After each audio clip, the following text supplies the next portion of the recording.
Good morning, everyone. We're going to give just a couple of minutes to let people get in here and we will get started, but welcome to the webinar.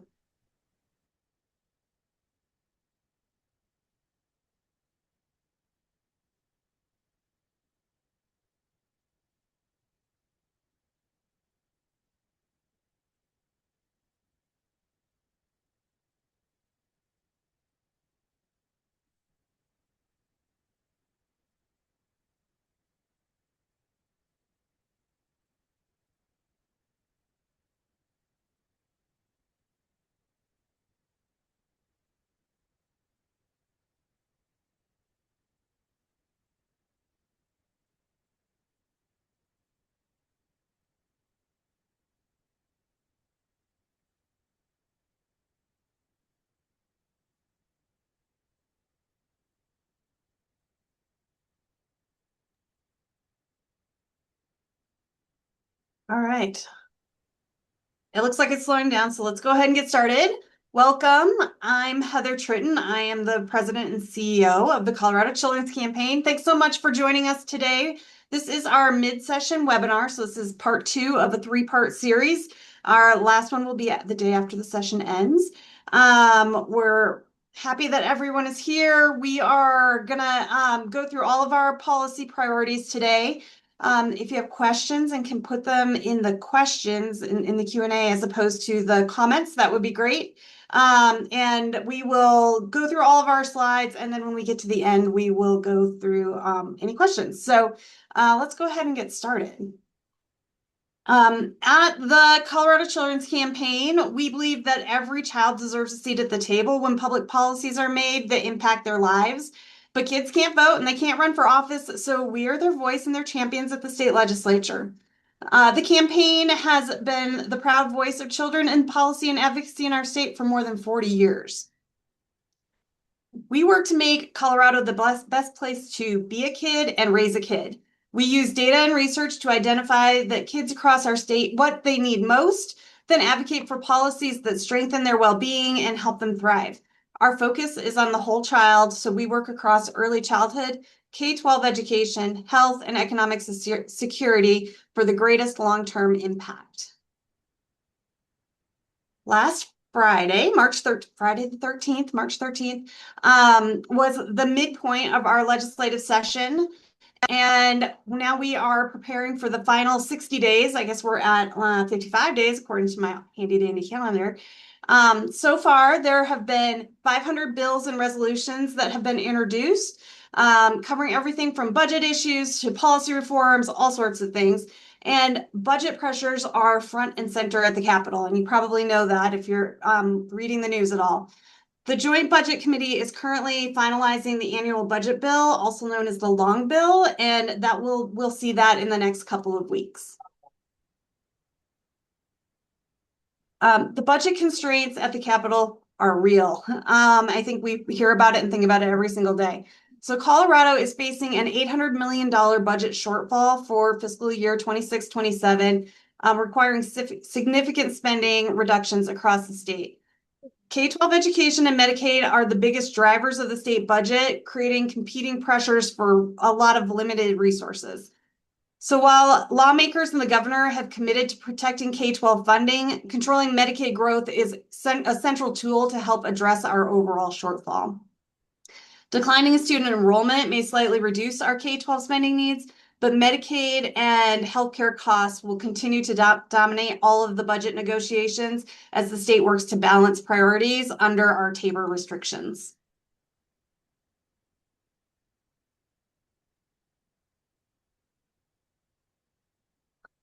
All of these challenges here at home are with the backdrop of the federal government and the ever increasing uncertainty at the federal level. The first few months of 2026 have already been quite tumultuous with our federal government. At the beginning of January, the White House decided to freeze Colorado's funding for TANF, child welfare, and child care assistance. And luckily, our state was able to fight back, and a federal judge has granted an injunction on the funding freeze, allowing the funds to flow again. That was great for Colorado, but it never should have happened. And uncertainty remains. Families, providers, advocates are still wondering whether critical supports could disappear again. Even before the freeze, we had a lot of federal uncertainty, especially with the passage of HR 1 last summer. So under that, cuts to SNAP and Medicaid, there are threats to education funding and food assistance and rising healthcare costs. All of these things make it harder for families to stay healthy, stable, and economically secure. Here in Colorado, leaders are working to respond to this uncertainty and protect families. And recent coverage in the Denver Post really highlights efforts at the Capitol ranging from disability rights protections to expanding vaccine access. A lot of work going on. Programs serving children should never, ever, ever be subject to sudden disruption or political attacks. And we're going to continue fighting to make sure that that doesn't happen. So Colorado kids everywhere should never be caught in the crosshair of political fights. Throughout the first half of the legislative session, we have been really focused on fulfilling our 2026 policy priorities. So the campaign staff have been hard at work with you all to ensure that we respond to the federal government, contend with the budget realities, and continue to fight at the Capitol so that kids can just be kids. We are working to guarantee affordable, high-quality healthcare for every child and family with stable coverage and real access. We're making early childhood care more affordable, accessible, and effective by addressing wait lists and supporting high-quality programs. And we're fighting to fully fund our schools and ensure students with special needs have the resources and protections they deserve. Together, these steps form a comprehensive approach to protecting children, supporting families, and building a strong and equitable future for Colorado. And with all of that backdrop, I'm going to call on Tony Sarge, our health policy analyst or director, sorry, to give us updates on our health work. Thanks so much, Heather. Good morning, everyone. I'm so excited to chat with you a little bit about our health priorities at this halfway point. Again, my name is Tony Sarge. I'm the Director of Health Policy here at the Colorado Children's Campaign. So I'll start with a brief update as we continue to work diligently towards a sustainable funding solution for Colorado's health insurance affordability enterprise, or the HIE.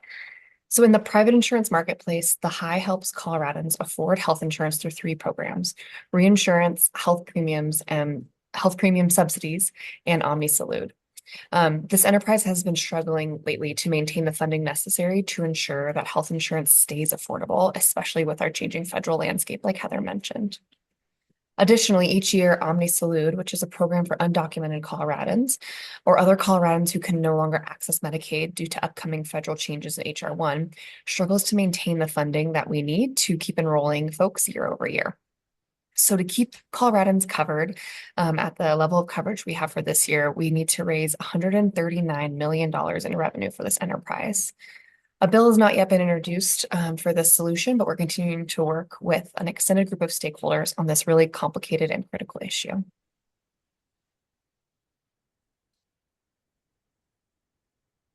Next up, we're really thrilled at the success of the program Cover All Coloradans, which is a state-funded version of Medicaid, focusing on children and pregnant and postpartum adults in Colorado. This program is now covering 20,000 children who are getting access to well child visits, immunizations, and oral health care when they previously could not access any of these services because of their documentation status.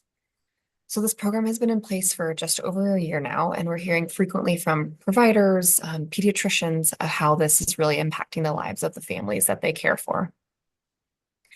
This program also continues to cost more money than originally expected when we passed this bill in 2022. Because of that, the Department of Healthcare Policy and Financing, or HCPF, and the Joint Budget Committee have proposed changes to the program, including limiting the amount of money per child on oral health visits and a couple other proposals to cut the curb the cost of the program. Any of these changes will require statutory changes or a bill change to run through the legislature. So if you'd like to follow along as these changes continue to come up and be public, you can follow along with the program at the department's website, which we can drop a link in the chat for, which includes information about upcoming presentations, as well as recordings of recent presentations.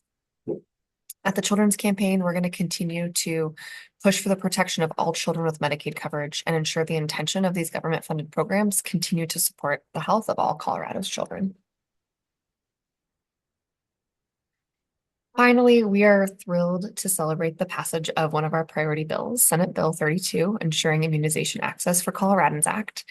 This bill was sponsored by Senators Doherty and Mullica and Representatives Frey and Brown. This bill is now awaiting the governor's signature and will help Colorado continue to do our work in following data-based and science-backed vaccine recommendations for children.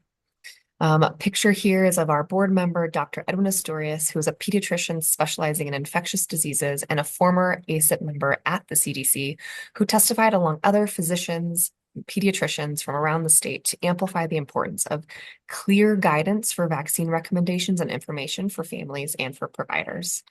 We're so grateful to our many partners who worked on this bill to help us pass and are thrilled about the passage of one of our first priority bills. Now I will pass the mic to my brilliant colleague, Sarah. Thanks, Tony. Good morning, everyone. Thanks so much for being here. I'm Sarah Barnes. I'm our Vice President of Policy at the Children's Campaign, and I'm going to provide some updates on the campaign's priorities this year to protect families' economic security. So first of all, an effort is underway this session to create a more effective and efficient public benefits system in Colorado. And the campaign is working to ensure that this effort is coordinated, inclusive of all of the programs that support kids and families in our state, and that it includes the right short-term and long-term components for success. The governor's budget this year included a set of proposals related to redesigning Colorado's safety net. The Joint Budget Committee has been discussing these proposals and determining the best way to move forward, and stakeholders have been weighing in with their thoughts on these proposals and the best way forward as well. We are going to continue to work together to make sure that the short-term and long-term solutions in this proposal achieve the goals of better service delivery for families in these programs, addressing the issues that have been created in our state by H.R. 1, increasing flexibility in the face of federal unreliability in Colorado, and reducing costs and increasing efficiency.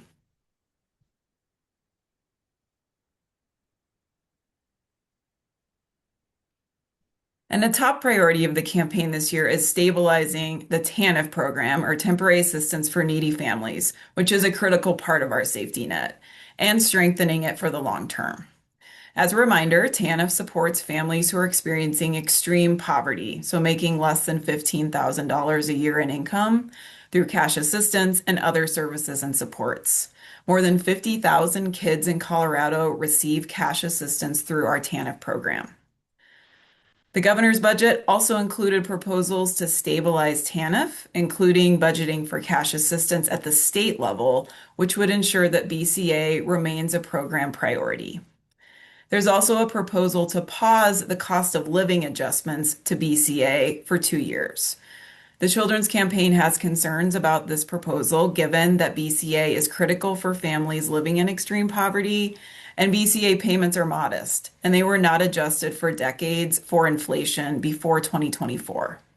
However, we understand the need for temporary cost containment as part of an effort to stabilize our TANF program in Colorado, and we are open to exploring an approach that minimizes harm to families. The Joint Budget Committee has been discussing the options presented on TANF, and we are working to ensure that any changes to the program prioritize families and minimize negative impacts on their experience.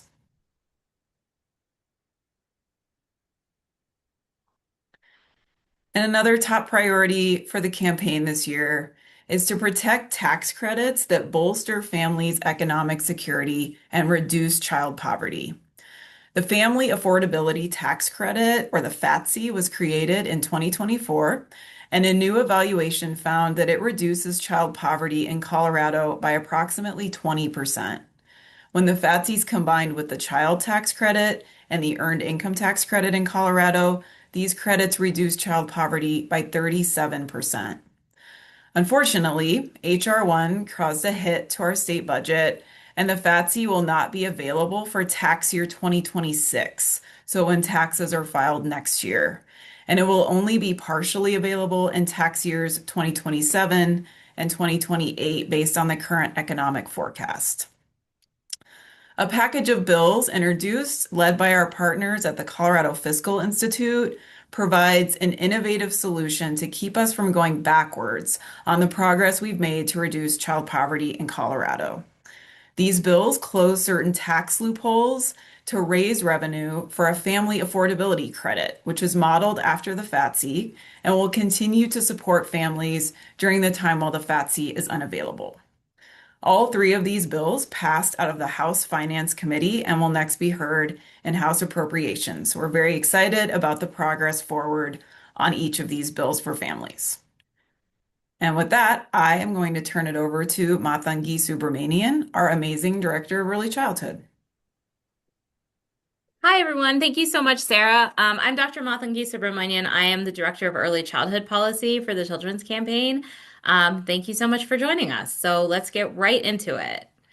So one of the major issues that has been on our mind here at the campaign, it's the fact that there are over 13,000 children on wait lists and freezes for Colorado's Child Care Assistance Program, known as CCAP.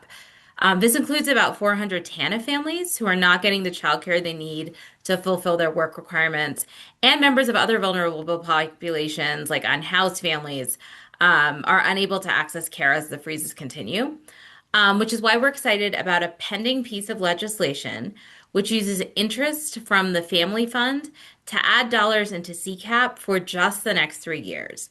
We're hoping this one-time infusion gives us the time to create a long-term plan for what we want CCAP to look like in our state. Who do we want to serve? How do we want to stabilize provider infrastructure? How do we want to define priority populations? These are the kinds of questions that we will get the chance to answer with this bill, while also providing about $40 million in CCAP funding. We expect this will be introduced this week, so stay tuned for more updates. We also have 2 bills this session that improve the affordability and accessibility of childcare to Colorado families by reducing red tape and streamlining systems. Senate Bill 19 combines early childhood councils and local coordinating organizations. ECCs and LCOs have overlapping responsibilities in statute, including maintaining the quality and accessibility of provider ecosystems and connecting parents and families with services. This bill combines these entities into early childhood councils with a clear scope of work created in partnership with the Department of Early Childhood and strong accountability metrics that communities can use to hold them accountable for local work. It should be heard in the House next week, and it has already passed through both the Senate Education Committee and the Senate floor. Our other bills, Senate Bill 20 establishes a task force to analyze our early childhood licensing system. The bill also contains several provisions that lessen provider burden, like reducing the red tape around local requirements, encouraging digitization of files, and improving our inspection process. All these provisions will make it easier for providers to open and stay open, stabilizing our system for everyone who gets childcare regardless of their income. This bill passed out of the Senate Education Committee unanimously and is currently in appropriations. So the final thing that we are working on now is the Child Care Contribution Tax Credit, which is a major source of income for childcare facilities throughout Colorado. According to the Colorado Department of Revenue, in 2023, the CCTC generated $60 million for childcare providers. In speaking to providers, we found out that they use the credit to raise money to stand up new centers and seats, recruit and retain talent, expand existing services, and keep their doors open so families can have consistent, high-quality childcare that they can count on. This year, we're asking for a 10-year renewal of the credit in House Bill 261004. The renewal is especially important given the federal funding freeze and the waitlists and freezes in CCAP. In speaking to providers, we found that many centers use this tax credit to keep children enrolled in care, even if families lose their childcare subsidies. So given the waitlists and freezes right now, this child care contribution tax credit is more important than ever and something that we need to maintain. The bill passed the House Finance Committee unanimously and is currently in appropriations. So taken together, we hope that our bill package streamlines the early childhood system, maximizes our existing dollars, and stabilizes our provider network so that all Colorado families have access to the affordable, high-quality childcare they need to let their kids be kids. With that, I'll turn it over to my excellent colleague, Maddie, who is our Director of K-12. Thanks so much, Dr. Mathu. Good morning, everyone. I am Maddie Ashore. I am the Director of K-12 Education Policy at the campaign. and I'm going to provide some updates about our three top priorities in K-12 this session. First and foremost, our top priority in K-12 education is funding or continuing to fund implementation of the new school funding formula. This year, that means increasing school funding by about $90 million. We are in year 2 of a 7-year implementation of the new school funding formula enacted in 2024.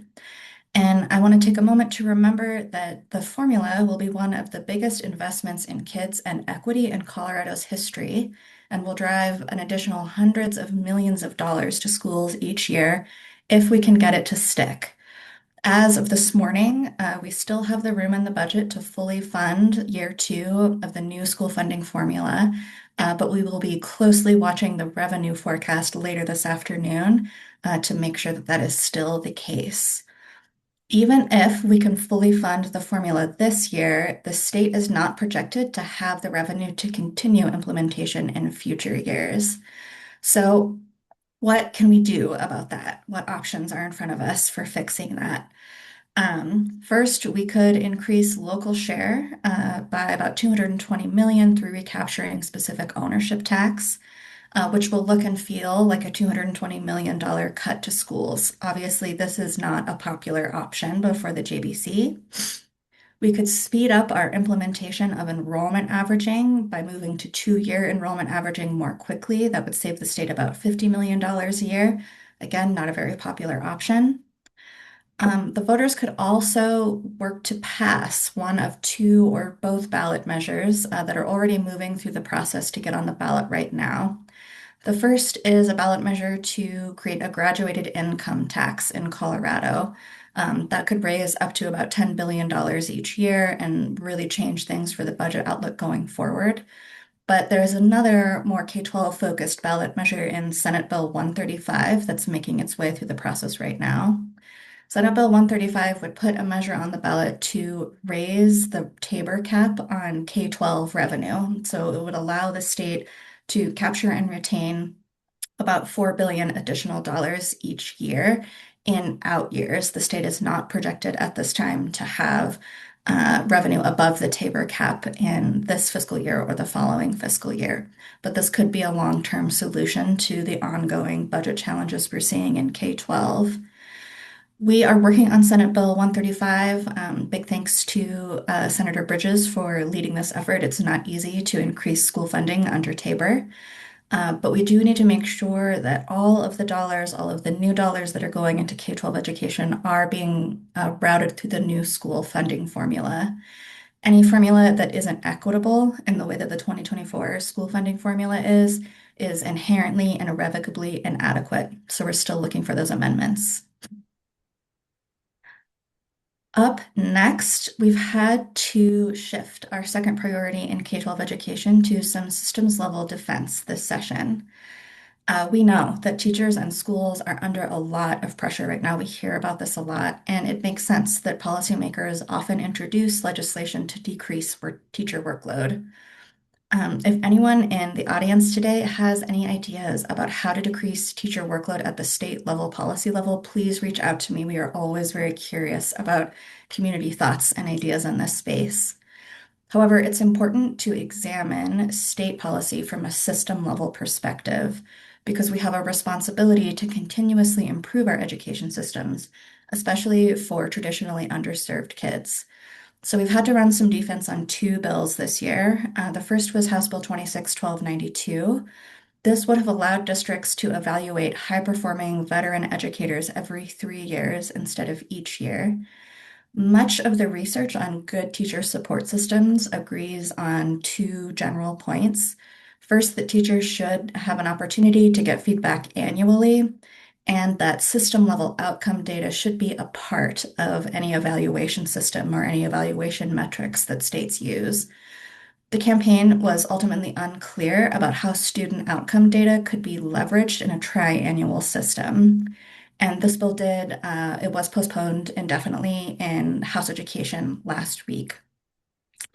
The second bill, Senate Bill 68, was amended to create a task force to study how the state could further minimize the time students spend on taking statewide assessments in grades 3 through 8. Our worry here is that similar task forces, both past and ongoing, have already looked extensively at how to minimize testing time. As reported by CDE in the February 26th hearing on assessments before the House Education Committee, we have, as a state, minimized testing time to the point that going further would begin to undermine the quality of the data that we get out of those assessments. The campaign believes that assessments and the transparent state-level, statewide comparable data that they create are the bedrock of educational equity.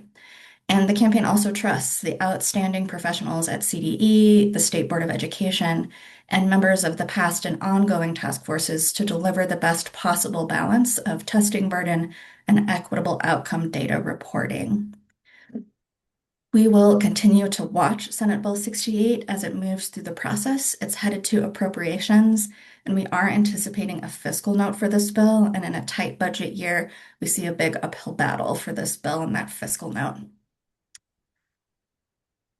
Last, but certainly most exciting, is our work to protect the rights of more than 100,000 Colorado kids who have a 504 plan or who are protected by Section 504 of ADA. So previously, the Office of Civil Rights served as the enforcement agency for Section 504 and mostly all civil rights law, particularly in K-12 schools.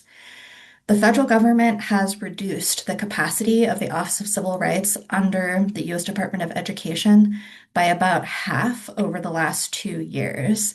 So while the federal government is stepping down on enforcing disability rights, Senate Bill 125 is a way for the state of Colorado to step up in that enforcement work, right? Because rights don't matter if they aren't enforced. Enforcement is a huge piece of the civil rights work that we do at the state and federal level. So the bill, sponsored by Senators Kolker and Marchman and Representatives Bacon and Phillips, beefs up state-level disability rights systems in a few important ways. First, it codifies language from Section 504, that federal law, into Colorado law, into Title 22, which is the title that governs K-12 schools. It establishes a reasonable complaint procedure that families can use at CDE instead of having to wait on an overstretched and undercapacitated Office of Civil Rights. It requires schools to implement annual disability rights training. This was already in Colorado laws, but this beefs up and reaffirms the commitment to that annual training. And it requires schools to ensure disability rights coordinators are operating properly. Again, this is a provision previously existing in Colorado law, but Senate Bill 125 would continue to beef up that investment in those systems. Importantly, this bill does not create any new mandates, burdens, or requirements on schools. We know that schools are already stretched very thin. So Senate Bill 125 is designed to sort of surgically infuse resources and staff in precisely the right places in Colorado's disability rights enforcement system to help families with 504 plans or who are protected by 504 to get the services and the attention that they need in public schools. So with that, I believe I'm going to hand it back over to Heather to facilitate a bit of Q&A. Yeah, thanks, Maddie. And thanks to our entire team. We have a lot of really smart people who are hanging out at the Capitol all the time right now. And I think Colorado's kids are very lucky to have this team there fighting for them. So with that, we would love to take any questions. I don't see any questions in our Q&A at this point, but we can give it just a few seconds if people have questions about anything that we talked about, or if you have questions about anything you've heard that we didn't talk about, we can try and address that if we know about it. So any questions? I was recently in a meeting and somebody was like, I was a middle school teacher and I can wait a long time. I was not a middle school teacher. I can't wait a long time. In the awkwardness. All right, I'm going to assume that we did a great job of explaining. As always, if you have questions or if you hear things outside of this webinar anytime, please feel free to always email us, call us, check in with us. We want to be providing information all the time. We have a few things coming up that we want to share while we have you all. We always want to invite people to join our newsletter. So you can scan this QR code. It comes out every other week and keeps you up to date on all things kids and right now all things legislature as well. Follow us on our social medias. We post very regularly, and probably the best way to know what we're doing at the Capitol and see how we're doing with our bills. And then also we have action alerts that we send out every once in a while. And so if you get one of those in your email, please submit an action alert, respond to the action alerts. They're very easy and fast, and a great way to show support or lack of support for things that we care about. So please do all of those things. We're very excited. We are only a few weeks away from Speak Up for Kids Day at the Capitol, Wednesday, April 8th. Please scan this QR code to get all of the details and to register. We're really excited. We always do this event in conjunction with Clayton Early Learning. And this year, the Boys and Girls Clubs of Colorado are also joining us in the day. So we're looking forward to a great day of talking about advocacy and then advocating and seeing what happens at the Capitol. So please join us. And then finally, a couple other things. Our last webinar in this 3-part series will be on May 14th at 10 a.m. So we will end the legislative session on May 13th, and then our team will be up bright and early, ready to talk to you all about how it all turned out and give you all of the news. And then on June 10th, we will be releasing our 2026 Kids Count in Colorado data book. That will happen at the Colorado Health Foundation if you can come in person. If not, we will have it also online so that wherever you are in the state, you can be part of our Kids Count data release. I think we have one more slide. All right. Oh, just thank you. All right. Thank you so much. I see that there is a shout out to John in the comments. Big shout out to John. You guys never see him, but he's the one that makes our policy webinars go smoothly. And we really appreciate all the teamwork that goes into all of this. So thank you for joining us. Thank you for supporting kids in Colorado. And please reach out if you have questions. Have a great day.